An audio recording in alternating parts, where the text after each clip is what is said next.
Shorthand Dictation for practice start.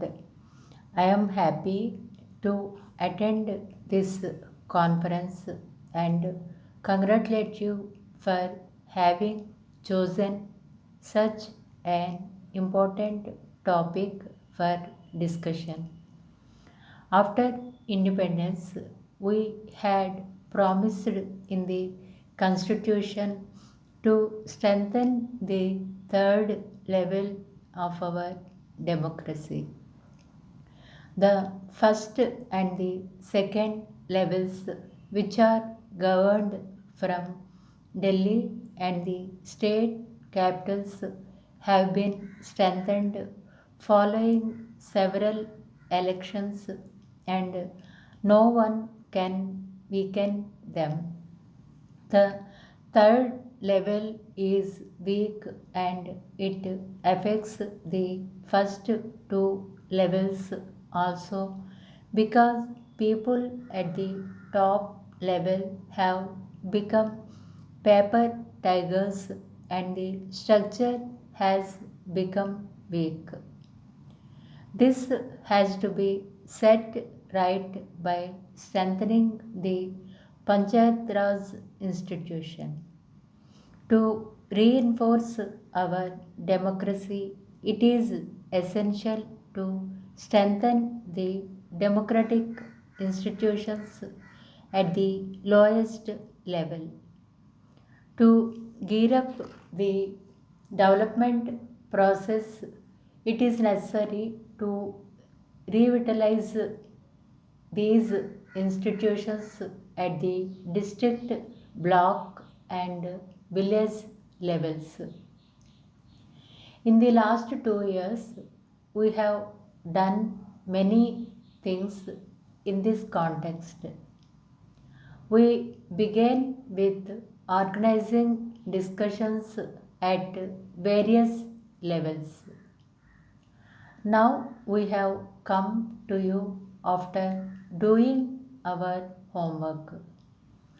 I hope we will be able to help you and fulfill the promises we had made. Promises were made during the freedom struggle and in our constitution, but no one effectively implemented them. The people at the top level were busy strengthening their own positions in politics as well as in administration, and completely neglected the federal institutions. Whenever elections to the panchayats were held, they remained nominal. And for the last 20 years, mostly nominated members are running these institutions. This cannot strengthen the base level. As promised, the transfer of power to the grassroots level could not be affected, and whatever was done was generally in an arbitrary manner. In some states where transfer of power had been implemented, a member was nominated to the local bodies by the administration. The decision making authority remained either with the state governments or with the administration, and it could not come down to the base level. In addition, sufficient resources were not made available for the betterment of the rural people, and the meager amount provided was not spent according to the needs of the rural people. In our development planning, the participation of the local bodies was lacking. We have to change this situation. The result was that the power did not actually reach them. It meant that the plans and the schemes made could not in reality cater to your needs. The development programs which were worked out could neither improve your conditions nor remove your difficulties. The result was that even after the completion of those schemes, their full benefit could not reach you. Whatever economic development was achieved could not be effective because there was a vast gap between the preparation of the schemes and their implementation. The result was that even for the solution of minor issues, the people looked to the government. Those issues which can be tackled at the village level should be dealt with there. If the central government is involved in such issues, what requires to be done can neither be done well nor in time.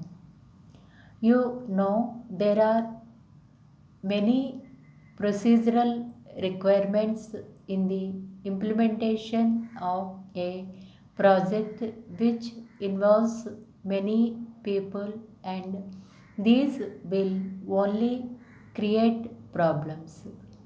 We must ensure that our people are not totally dependent on the government for all types of development works. They should themselves have a feeling of participation in development programs and the process of social change. This will require that the gap between the administration and the people be filled. We have to see that the people, whether they are in politics or government, do not rush to district or state capital for the redressal of every grievance.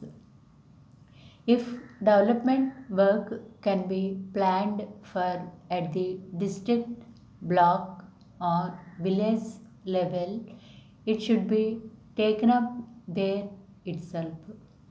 If this is not done, schemes will be delayed and so will their implementation.